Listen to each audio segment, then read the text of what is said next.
الحمد للہ رب العالمین والصلاة والسلام علی حبیبہ محمد وآلہ وصحبہ اجمعین۔ اعوذ باللہ من الشیطان الرجیم، بسم اللہ الرحمن الرحیم۔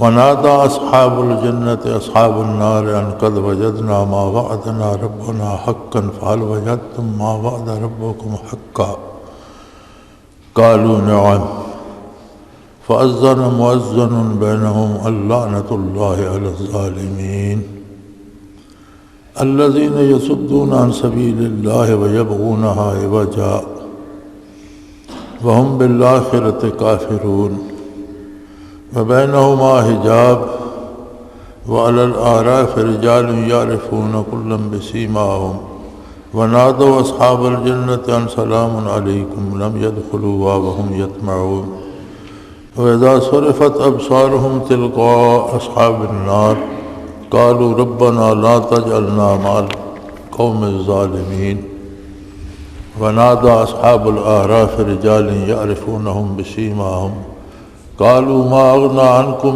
جمعكم وما كنتم تستكبرون هؤلاء الذين أقسمتم لا ينالهم الله برحمة ادخلوا الجنة لا خوف عليكم ولا أنتم تحزنون ونادى أصحاب النار أصحاب الجنة أن أفيدوا علينا من الماء أو مما رزقكم الله قالوا إن الله حرمهما على الكافرين الذين اتخذوا دينهم لهوا ولعبا وغرتهم الحياة الدنيا فاليوم ننساهم كما نسوا لقاء يومهم هذا وما كانوا بآياتنا يجحدون اللهم سبحانك لا علم لنا إلا ما علمتنا إنك أنت العليم الحكيم مولاي صل وسلم دائما أبدا على حبيبك خير الخلق كلهم۔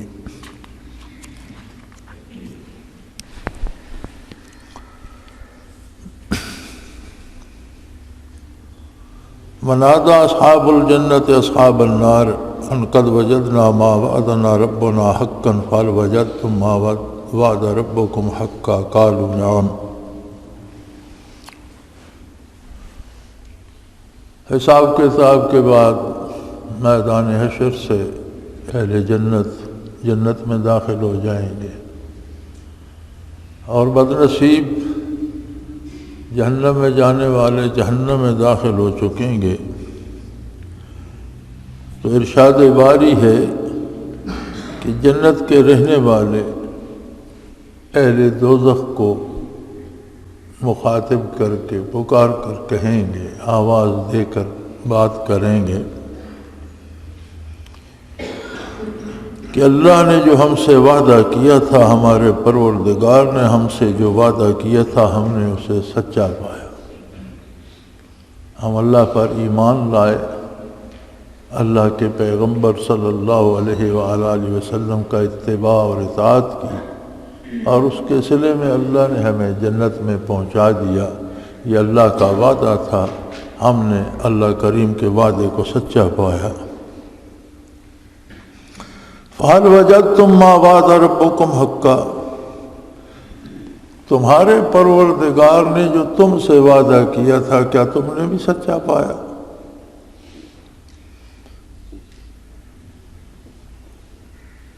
قالوا نعم، وہ کہیں گے جی بالکل ٹھیک، ہم نے بھی سچا پایا۔ ہم ایمان نہ لا سکے، اتباع رسالت نہ کر سکے، اور آج ہم دوزخ میں ہیں۔ فأذن مؤذن بینہم، اور ایک آواز دینے والا ان کے درمیان یہ آواز دے گا، اللعنۃ اللہ علی الظالمین، کہ ظالموں پر اللہ کی لعنت ہو، بدکاروں پر، غلط کاروں پر، غلط عقیدہ اور غلط اعمال کرنے والوں پر اللہ کی لعنت ہو۔ لعنت ہوتی ہے رحمت سے محرومی۔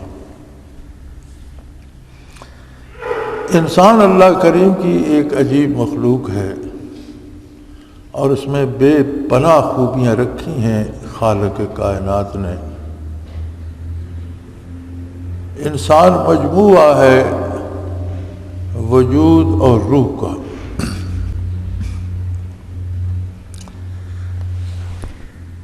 بلکہ علماء تو یہ کہتے ہیں کہ روح کے بغیر انسان نہیں ہوتا۔ روح نکل جاتی ہے تو اسے میت کہتے ہیں، مردہ کہتے ہیں، لاش کہتے ہیں، انسان کوئی نہیں کہتا۔ تو جب انسان کی بات ہو تو در حقیقت اس کا اطلاق روح پر ہی ہوتا ہے۔ یعنی اتنی اہمیت روح کی ہے انسانیت میں کہ انسان روح کی وجہ سے انسان کہلاتا ہے۔ روح جدا ہو جائے تو میت یا لاش بن جاتا ہے، انسان کوئی نہیں کہتا اسے۔ اس دار دنیا میں انسان کا بدن مکلف بذات ہے، یعنی براہ راست مکلف جو ہے وہ بدن ہے اور روح اس کے تابع ہے۔ جب موت آتی ہے بدن کے قوا سلب ہو جاتے ہیں، بدن کی صلاحیتیں ختم ہو جاتی ہیں، بدن گلنا سڑنا شروع ہو جاتا ہے، مٹی میں واپس ملنا شروع ہو جاتا ہے، تو مکلف بذات روح ہوتی ہے، بدن اس کے تابع ہو جاتا ہے۔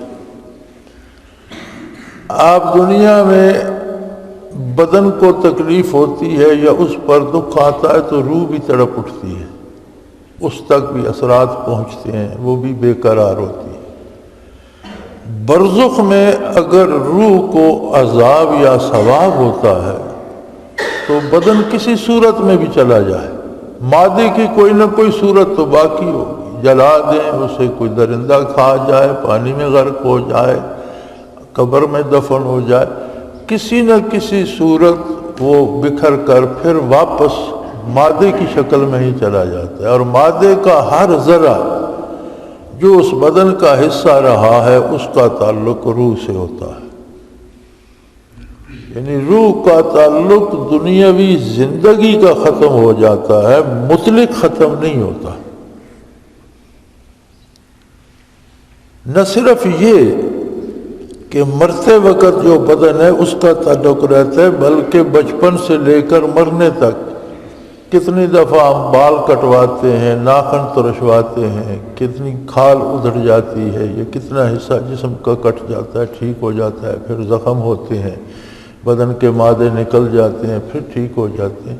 تو ہر ذرہ بدن جو اس بدن کا حصہ رہا ہے، اس روح سے اس کا تعلق رہا ہے، وہ تعلق ختم نہیں ہوتا، دنیاوی زندگی کا تعلق ختم ہو جاتا ہے۔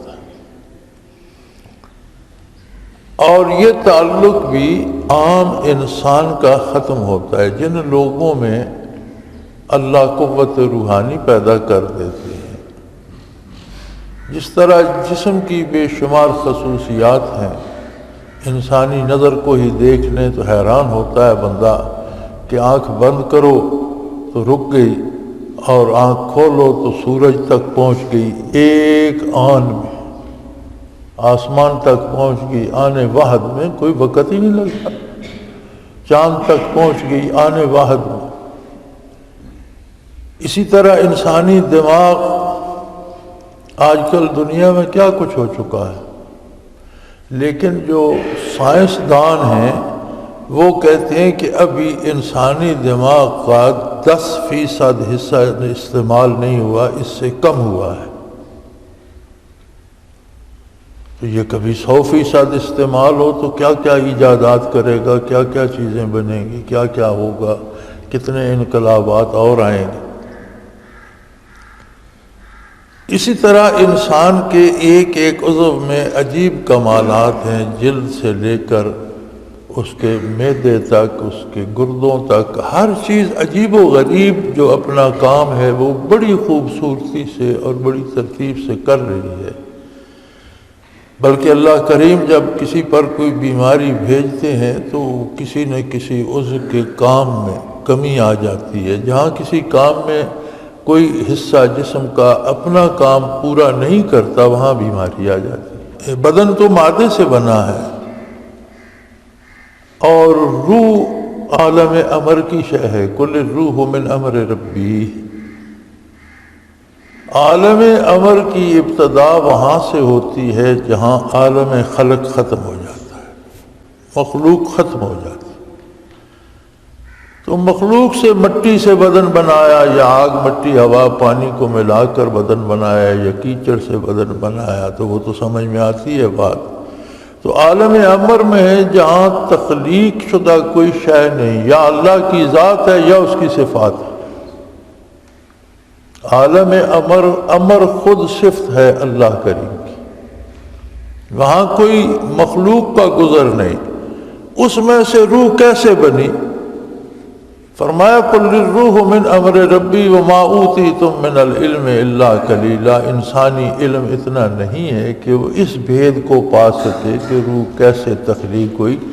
اتنا بتا دینا کافی ہے تمہارے لیے کہ روح عالم امر سے ہے، امر ربی سے۔ اس سے زیادہ تفتیش میں نہ پڑو کہ انسانی علم میں یہ استعداد ہی نہیں کہ اس بھید کو جان سکے۔ وما اوتیتم من العلم الا قلیلا، اتنے بہت سے علوم جاننے کے باوجود تمہارا علم بہت تھوڑا ہے، قلیل ہے۔ تو ظاہر ہے روح کی خصوصیات، جب روح اتنی لطیف تر ہے، عالم امر کی شے ہے، تو اس کی جو خصوصیات ہیں اگر وہ کام کریں تو بدن تو کہیں پیچھے رہ جائے گا پھر اس کے مقابلے میں۔ چنانچہ انبیاء اور رسل جو تشریف لاتے ہیں ان کا کمال یہی ہوتا ہے کہ احکام تو بتاتے ہیں بدن کے، انسانی عقل و خرد قبول کرتی ہے اپنی سوچ بچار سے اللہ کی توحید کو، اپنے دل سے قبول کرتا ہے اللہ کی توحید کو، اپنے شعور سے، اپنے اختیار سے قبول کرتا ہے۔ وضو کرتا ہے، اپنے ہاتھ پاؤں منہ دھوتا ہے۔ اللہ کی عبادت کرتا ہے تو قیام بدن سے کرتا ہے، رکوع بدن سے کرتا ہے، سجود بدن سے کرتا ہے، ساری حرکات بدن کی ہیں۔ روزہ رکھتا ہے تو بھوک پیاس بدن برداشت کرتا ہے۔ زکوٰۃ دیتا ہے تو بدن کی کمائی اپنی دولت میں سے حصہ اللہ کی راہ میں بانٹتا ہے۔ لیکن انبیاء کا کمال یہ ہوتا ہے کہ افعال بدن کے ہوتے ہیں، اثرات اور کمالات ان کے روح پر مرتب ہوتے ہیں۔ باقی دنیا کے جتنے مشاہیر عالم ہیں، مختلف علوم میں مختلف لوگ مستند مانے جاتے ہیں، کوئی طب میں، کوئی سائنس میں، کوئی کسی دوسرے علم جراحی میں، کوئی کسی میں، کوئی ادب میں، کوئی تاریخ میں، کوئی مختلف علوم میں بڑے بڑے مشاہیر عالم ہوئے ہیں، لیکن تمام مشاہیر عالم کی رسائی صرف انسانی ذہن تک ہے، اس کا کوئی تعلق انسانی کردار سے نہیں۔ ایک انسان کو بے شمار بڑا شاعر بنا دیا جاتا ہے، ضروری نہیں اس کا کردار ٹھیک ہو۔ ایک انسان بہت بڑا مورخ بن جاتا ہے، ضروری نہیں اس کا کردار بھی صحیح ہو۔ ایک انسان بہت بڑا جغرافیہ دان، بہت بڑا سائنٹسٹ بن جاتا ہے، لیکن یہ ضروری نہیں کہ باقی امور بھی اس کے درست ہوں۔ نبی کا کمال یہ ہوتا ہے کہ نبی انسانی زندگی کی ہر جہت میں برکات پیدا کرتا ہے۔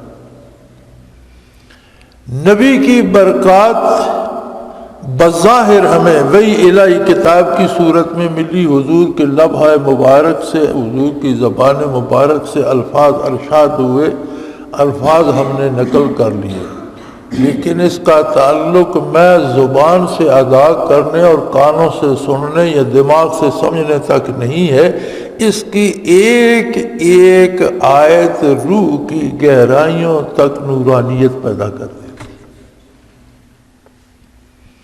اور جب روح کی زندگی ہے ایمان، جنہیں ایمان نصیب نہیں ہوتا ان میں روح اس طرح ہوتی ہے جس طرح زندوں میں کوئی مردہ آدمی ہے۔ اس روح کی کیفیت یہ ہوتی ہے جس طرح زندہ انسانوں میں کوئی مردہ آدمی ہو۔ ایمان روح میں حیات پیدا کرتا ہے اور اتباع رسالت اس میں قوتیں پیدا کرتی ہے۔ قرآن حکیم نے جو سب سے زیادہ دفعہ ارشاد فرمایا، جس پہ بہت زور دیا، وہ ہے ذکر الہی۔ کوئی بھی عمل آپ حضور کے حکم کے اور سنت کے مطابق کرتے ہیں، وہ عملاً ذکر ہے۔ کوئی کلمہ آپ شریعت کے مطابق زبان سے سچا، کھرا، صحیح، بہتری کے لیے نکالتے ہیں، یا تسبیحات پڑھتے ہیں، یا تلاوت کرتے ہیں، عبادت کرتے ہیں، وہ زبانی، لسانی ذکر ہے۔ اس سب کے باوجود قرآن جس پہ زور دیتا ہے وہ ذکر کثیر اور ذکر دوام ہے۔ اور یہ دونوں صفتیں، ذکر کثیر اور ذکر دوام، یہ دونوں اوصاف قلب کے ہیں کہ انسان کو جب ذکر قلبی نصیب ہوتا ہے تو اصل روح میں طاقت پیدا ہونا تب شروع ہو۔ اب انبیاء علیہ السلام کی اور دوسرے لوگوں کی موت میں یہ فرق ہے کہ عام آدمی کی روح قبض کی جاتی ہے، لیکن انبیاء کی روح کا تعلق بدن سے جو دنیاوی امور سے تھا وہ ختم کر دیا جاتا ہے، مسکن اس کا بدن ہی ہوتا ہے۔ آپ نبی اکرم صلی اللہ علیہ وآلہ وسلم کی ذات کی اوصاف میں یہ بات بھی دیکھیں کہ جو بدن حضور صلی اللہ علیہ وسلم کو عطا ہوا ہے، اس جیسا کوئی مکان اللہ نے دوسرا بنایا؟ یہ تو طے ہے کہ حضور اکرم ہر لحاظ سے افضل ترین خلائق ہیں۔ مخلوق میں جنت بھی ہے، حوریں بھی ہیں، فرشتے بھی ہیں، نوری مخلوق بھی ہے، خاکی مخلوق بھی ہے، لیکن ساری مخلوق سے افضل ترین محمد الرسول اللہ صلی اللہ علیہ وسلم۔ اور وجود پاک جو ہے، علماء حق ایک بڑی خوبصورت بات لکھتے ہیں کہ دنیا میں افضل ترین مقام کون سا ہے؟ فرماتے ہیں وہ جگہ جہاں بیت اللہ ہے افضل ترین جگہ ہے، اور وہ نقطہ ہے بنیادی جو زمین کا بھی بیج ہے، یہ ایک نقطہ اللہ نے پانی پہ پیدا فرمایا، پھر یہاں سے ساری زمین پھیلائی، اور یہ نقطہ مابت تجلیات ذات باری ہے، ذاتی تجلیات اس پہ نازل ہوتی ہیں، یہ افضل ترین ہے۔ لیکن فرماتے ہیں زمین کا وہ حصہ جہاں حضور آرام فرما ہے اور آپ کے بدن عالی سے مس ہو رہا ہے، وہ بیت اللہ سے افضل ہے۔ بیت اللہ پر بھی تجلیات ذاتی کا نزول ہوتا ہے، لیکن جو تجلیات ذاتی نازل ہوتی ہیں محمد الرسول اللہ صلی اللہ علیہ وسلم پر، وہ اس سے بڑھ کر، اور زمین کا وہ حصہ، روضہ اطہر کا وہ حصہ جہاں حضور آرام فرما ہے، حضور کے بدن عالی سے مس ہو رہا ہے، وہ بیت اللہ سے افضل ہے۔ اب کوئی مقام جنت کا ہو، عرش ہو، آسمان ہو، یہ سب مخلوق ہے۔ اس سب مخلوق میں افضل ترین وجود ہے وجود عالی آقا نامدار صلی اللہ علیہ وسلم۔ اب اگر کوئی یہ کہے کہ وصال کے بعد روح عالی بدن عالی سے جدا ہو کر کسی اور مقام پر مقیم ہے، تو یہ تو عجیب بات ہو جائے گی کہ اعلیٰ جگہ کو چھوڑ کر اس سے کم تر جگہ پر ہے۔ تو یہ ہوتا ہے انبیاء کا وصال۔ اسی لیے نبی کا اتباع کرنے والے اور نبی کی نبوت کی شہادت دینے والے اور توحید حق کے گواہ اس راہ میں جب جان دے دیتے ہیں تو ان کو بھی اللہ پاک فرماتے ہیں وَلَا تَحْسَبَنَّ الَّذِينَ قُتِلُوا فِي سَبِيلِ، ان کے بارے یہ سوچنا بھی حرام ہے کہ یہ مر گئے۔ کہنا تو دور کی بات ہے، دعویٰ کرنا تو دور کی بات۔ فرمایا قتلوا یعنی قتل ہو گئے، ان کے بدن پر تلوار چلی، گولی لگی، بم پھٹا، بدن پھٹ گیا، گردن اڑ گئی، سر اڑ گیا، جسم کے پرخچے اڑ گئے، ہو سکتا ہے کئی ٹکڑے ہو گئے، آپ نے انہیں دفن کر دیا، قبر بنا دی۔ اس سب کے باوجود فرمایا یہ سوچنا بھی حرام ہے کہ یہ مر گئے۔ کہنا تو دور کی بات ہے، سوچو بھی نہیں۔ کیوں؟ اللہ کے نزدیک زندہ ہیں، یرزقون، کھاتے پیتے ہیں بھائی، رزق دیے جاتے ہیں، زندہ ہیں۔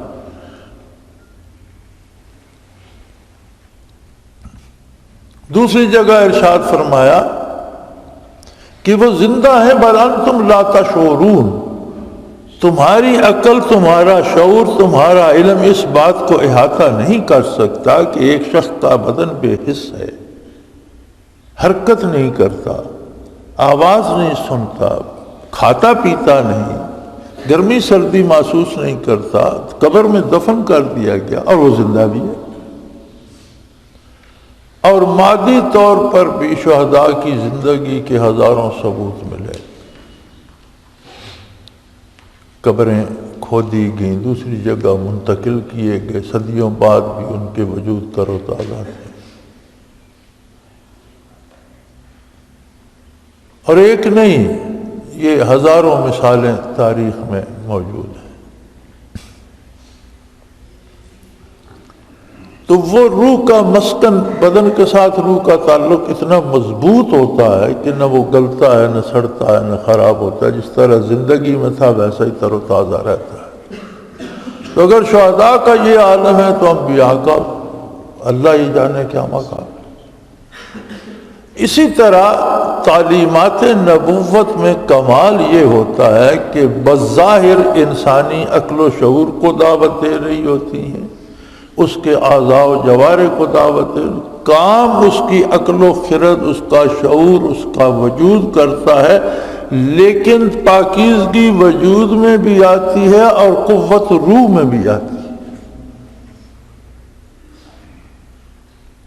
اور اگر کوئی کہے کہ میں تو عبادت بھی کرتا ہوں لیکن میری روح میں قوت نہیں آتی، تو پھر شاید یا اس کا طریقہ عبادت صحیح نہیں ہوگا، حضور کے سنت کے مطابق نہیں ہوگا، یا اس کے عقیدے میں کوئی فرق ہوگا، کہیں کوئی گڑبڑ ہے۔ تو انبیاء علیہم السلام کو ایک ذریعہ نصیب ہوتا ہے وحی کا، کلام الہی کا۔ انبیاء کا وجود بھی اتنا پاک اور اتنا لطیف ہوتا ہے، مادی وجود بھی جو بظاہر مادی ہوتا ہے لیکن اس میں اتنی لطافت ہوتی ہے، اتنی پاکیزگی ہوتی ہے کہ وہ براہ راست کلام الہی کو سنتا ہے۔ ہر بات کی ایک فریکوینسی ہوتی ہے نا، جب ہم بات کرتے ہیں تو ہر آواز کی ایک فریکوینسی ہوتی ہے۔ بعض جانوروں کو اللہ نے اتنی قوت سماعت دی ہے کہ انسان آواز نہیں سنتا، وہ سن لیتے ہیں۔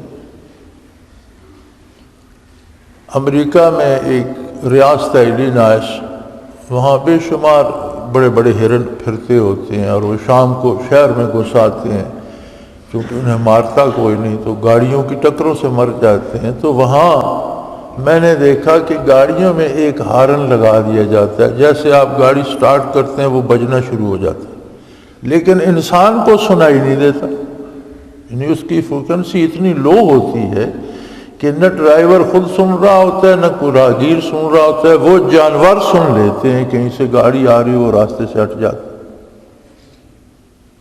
قدرت کا یہ کمال ہے کہ جانوروں کو ایسی قوت سماعت دے دی ہے کہ انسان ایک آواز کو نہیں سنتا، وہ سن لیتے ہیں۔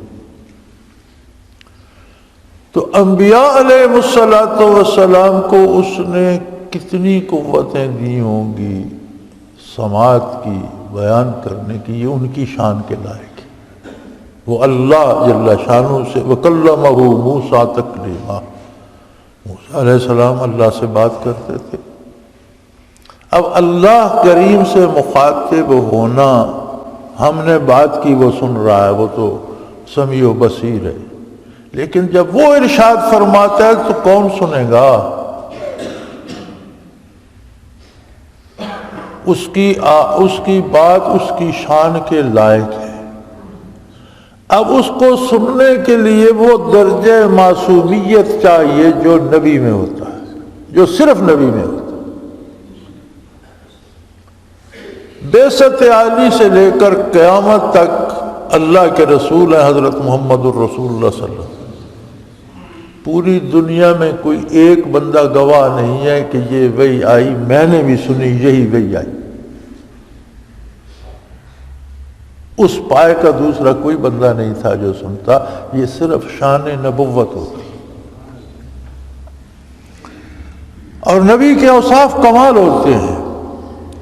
ابراہیم علیہ السلام نے خواب میں دیکھا کہ میں بیٹے کو اللہ کی راہ میں ذبح کر رہا ہوں، مکہ مکرمہ تشریف لے گئے، بیٹا چھوٹا سا تھا۔ فلما بلغ معه السعی، قرآن نے کہا جب ان کے پاس دوڑنے پھرنے کے قابل ہوا، 3 سال کا بچہ بھی دوڑتا ہے، 5 سال کا بھی دوڑنے لگ جاتا ہے، تو جب وہ ان کے ساتھ چلنے پھرنے کے قابل ہوا تو انہوں نے خواب میں دیکھا کہ میں بیٹے کو ذبح کر رہا ہوں۔ اب چاہیے یہ تھا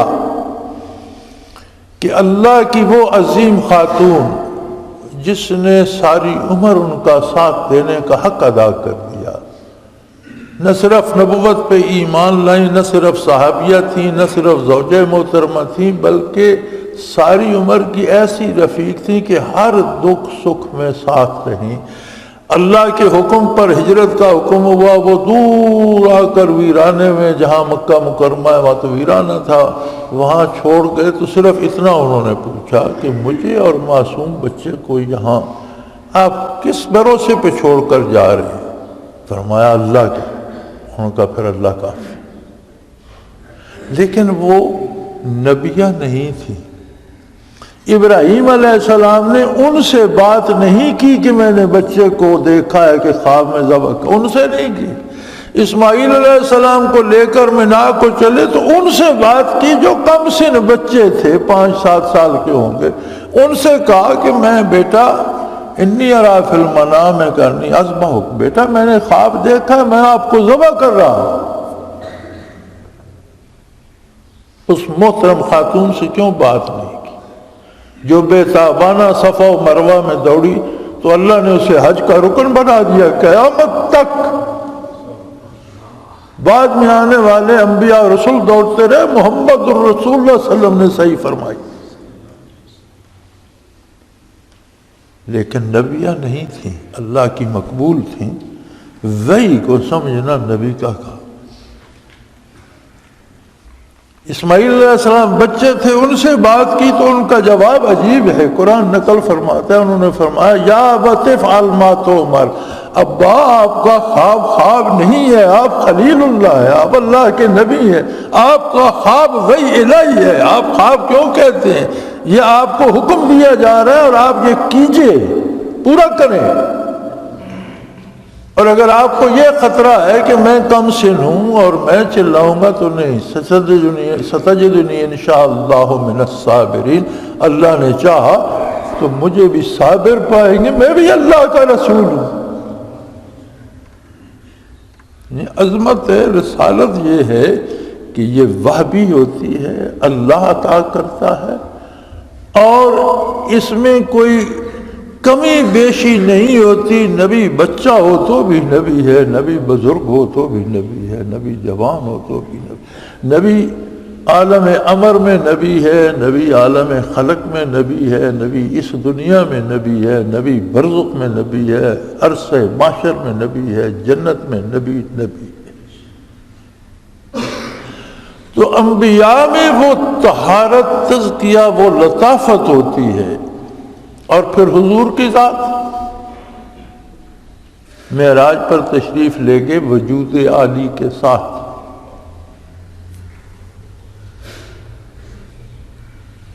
آج کے دانشور زور لگاتے ہیں جی معراج جسمانی نہیں تھا، روحانی تھا۔ روحانی تو خواب کی مثال ہو گیا، اگر روحانی تھا تو ابو جہل اور اس کا ٹولہ کیوں انکار کرتا؟ خواب تو کوئی بھی دیکھ سکتا۔ مشرکین مکہ نے کس بات کا انکار کیا؟ اگر حضور کہتے میں نے خواب میں بیت المقدس دیکھا تو کون سی عجیب بات ہے؟ خواب تو کوئی بھی کہیں دیکھ سکتا ہے۔ انکار ہی اس بات کا تھا کہ حضور کا ارشاد تھا میں وجود عالی سے تشریف لے گیا بیت المقدس میں وجود عالی سے بالائے آسمان تشریف لے گیا۔ اسی بات کا انکار مشرکین مکہ نے کیا تھا، جس کا آج کا دانشور کرتا ہے بضامن معراج عالی، جسم عالی کے ساتھ تھا۔ اور پھر حدیث شریف میں موجود ہے کہ ایک مقام پر سدرۃ المنتہا پر پہنچ کر جبرائیل امین فرشتوں کے سردار ہیں، مطاع کہا ہے قرآن نے انہیں، وہ ہستی جس کی سارے فرشتے اطاعت کرتے اور نوری مخلوق ہیں۔ وہ مولوی رومی فرماتے ہیں کہ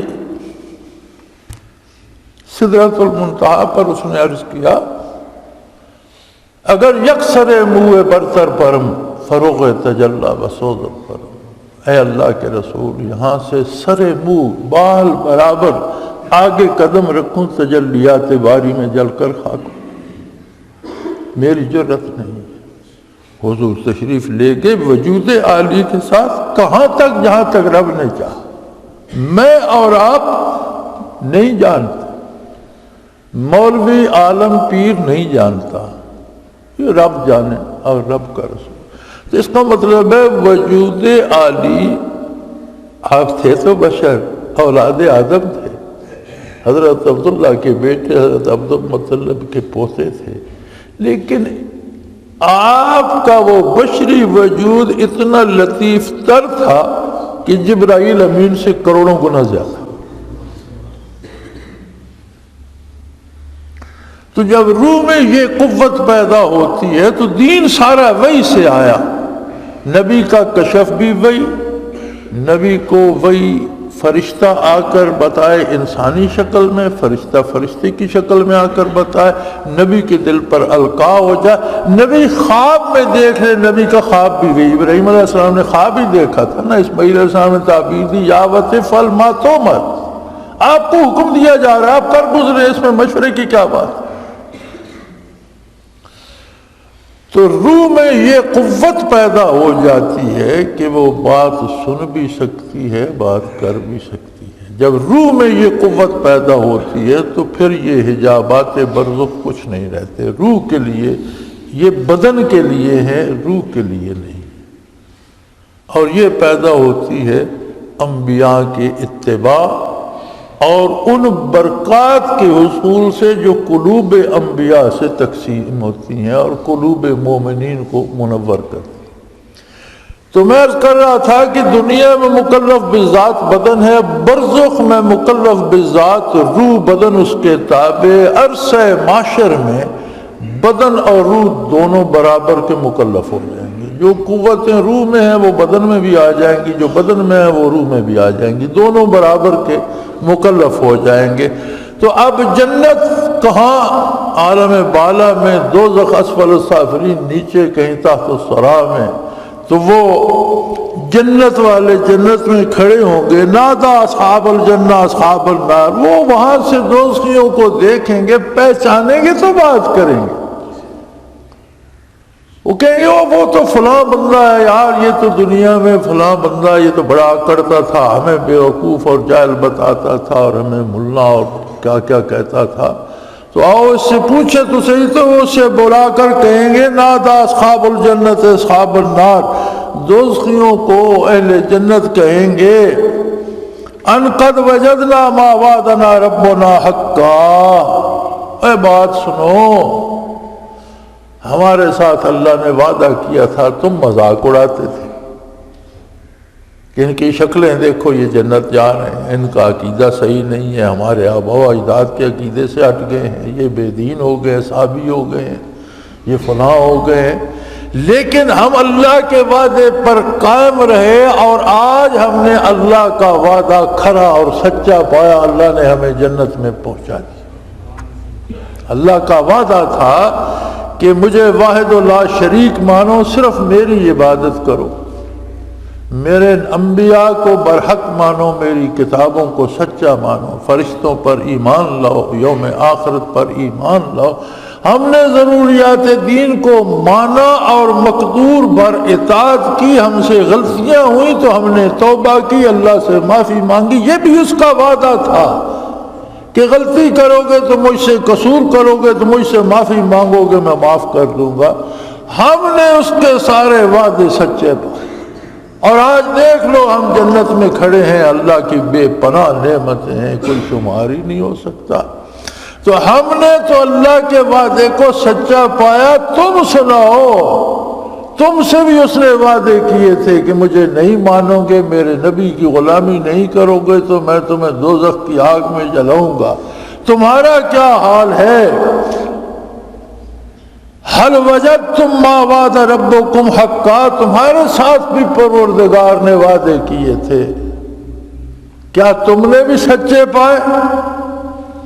قالوا نعم، کہیں گے جی بالکل سچی بات، وہی سچی ہوئی جو اللہ نے کی، جو وعدہ اس نے ایمان اور اطاعت پہ کیا تھا وہ بھی سچا ہوا، جو وعدہ کفر اور نافرمانی پہ کیا تھا ہم نے بھی سچا پایا۔ آج ہم دوزخ میں جل رہے ہیں۔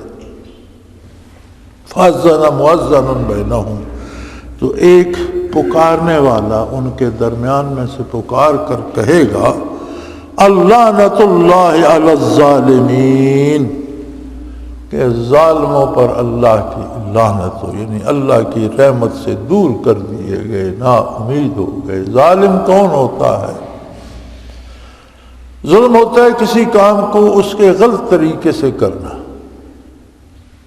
وضع الشیء فی غیر محلہ، کسی چیز کو ایسی جگہ رکھنا جو اس کا مقام اور محل نہ ہو، یہ ظلم ہوتا ہے۔ اللہ کے ساتھ اس کی ذات اور کی صفات میں کسی کو شریک کرنا سب سے بڑا ظلم۔ اللہ کی نافرمانی ظلم ہے، نبی اکرم صلی اللہ علیہ وسلم کے اتباع میں کوتاہی ظلم ہے، بات کو نہ ماننا بڑا ظلم ہے، انکار کرنا کفر ہے، ماننا کہ حضور نے جو فرمایا سچ ہے اس پر عمل نہ کرنا بھی ظلم ہے، یہ غلط کام ہے۔ ماننے کی شرط یہ ہے کہ اس پر عمل کیا جائے، بلکہ اکثر ائمہ کا ارشاد یہ ہے کہ عمل ہی ایمان ہے۔ ائمہ اربعہ میں سے بھی 3 امام اس پہ متفق ہیں۔ امام بخاری رحمۃ اللہ علیہ ائمہ حدیث میں سے وہ اس پہ بڑا زور لگاتے ہیں کہ عمل ہی ایمان ہے۔ امام ابو حنیفہ رحمۃ اللہ تعالی علیہ فرماتے ہیں کہ یہ کہنا کہ میں اللہ کو واحد لا شریک مانتا ہوں اور حضور کو رسول مانتا ہوں، کلمہ حق پڑھنا بھی تو ایک عمل ہے۔ وہ بھی نہیں کہتے کہ عمل ایمان نہیں ہے، وہ کہتے ہیں یار ہر کلمہ گو کو ایماندار مانا جائے کہ کلمہ پڑھنا بھی تو ایک عمل ہے۔ تو اصل شہادت عمل کی ہے، ورنہ سمعنا وعصینا، بات ہم نے سن لی مانتے نہیں، یہ تو نہ ماننا ہوا نا۔ ماننا یہ سمعنا واطعنا، ہم نے ارشاد علی سن لیا اور مکمل اطاعت کریں گے، اس پر عمل بھی کریں گے۔ تو وہ کہیں گے یار بات تو ٹھیک ہے، جو وعدے رب نے کیے تھے پائے ہم نے۔ اب دیکھیں وہ جنتی کہاں ہے، دوزخی کہاں ہے؟ مرنے کے بعد استعداد بدن روح کی برابر ہو جائے گی۔ نہ صرف جنتیوں میں یہ استعداد ہو کہ جنت سے پکار کر دوزخ میں بات کر لیں، دوزخیوں میں بھی یہ استعداد ہوگی کہ وہ بات سن بھی رہے ہیں، جواب بھی دے رہے ہیں۔ تو ادراک اتنا ان کا بھی وسیع ہو گیا۔ تو جب اتنا ادراک وسیع ہو گیا تو اس کو ہمیں فائدہ کیا ہوگا؟ فائدہ یہ ہوگا کہ اگر صرف بدن کا ادراک رہتا تو بدن جلتا، اتنی تکلیف ہوتی۔ اب اتنا ہی ادراک روح میں بھی ہے، جل بدن رہا ہے لیکن ساتھ تڑپ روح بھی اتنی، ادراک اتنا روح میں بھی ہے۔ تو اہل جہنم کا یہ وسعت ادراک انہیں عذاب کی شدت اور زیادہ بڑھا دے گا، اور اہل جنت کی یہ وسعت ادراک نعمتوں کی لذت کئی گنا بڑھا دے گا۔ اور درمیان میں پکار کر کہنے والا ہاتف یہ کہے گا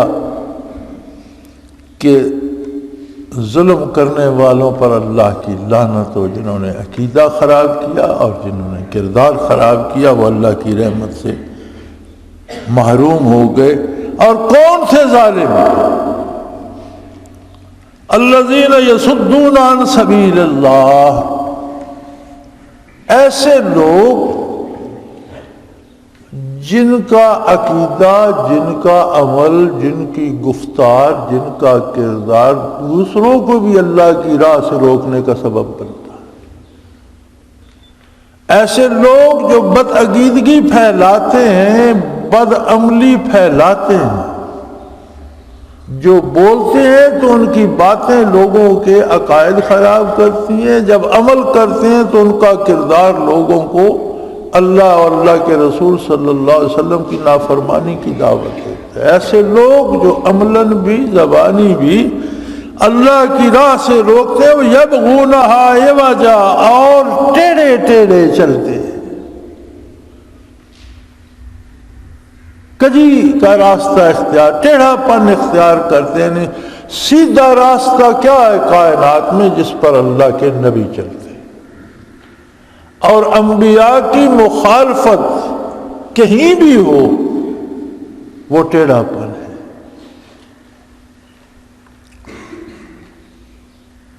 اللہ اللہ، ہم زندگی بسر کیے جا رہے ہیں، ہمیں بڑی فکر ہوتی ہے کہ شام کو کھائیں گے کیا۔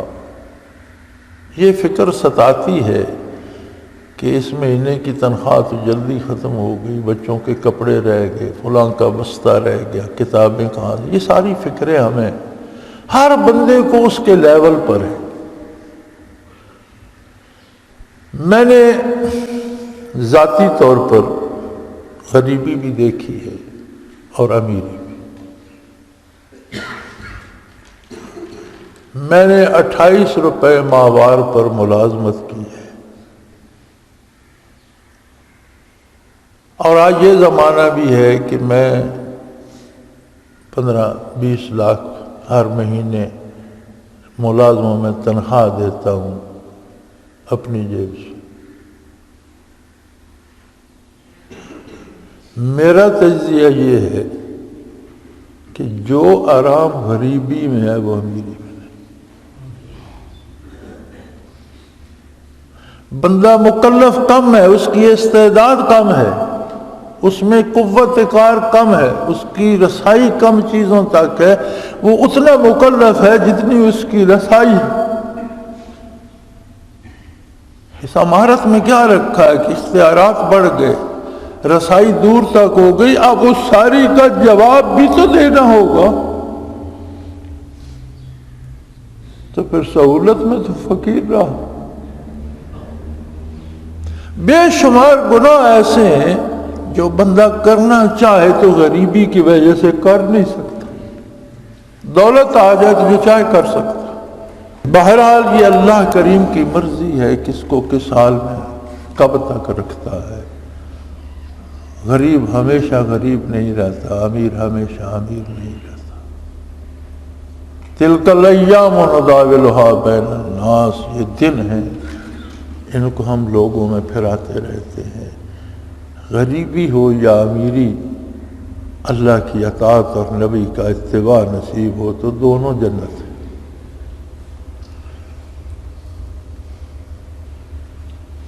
تو میں عرض کر رہا تھا کہ ہم کتنی فکر کرتے ہیں روزمرہ کی چیزوں کی، کھانے پینے کی، بچوں کی، سکول کی، کتابوں کی،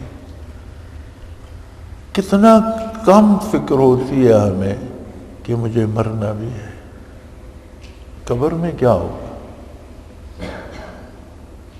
میرے ساتھ معاملات کیسے ہوں گے، میں کیا کر رہا ہوں، میں باتیں کیسی کرتا ہوں۔ یہ تو فرشتے لکھ رہے ہیں کرامن کاتبین، یہ عرصہ معاشر میں جب کھلے گا دفتر تو کیا ہوگا، میرے منہ سے کیا نکل رہا ہے، میں کام کون سے کر رہا ہوں، وہ تو تصدیق کریں گے محمد الرسول اللہ تو عبادت ثابت ہوگی۔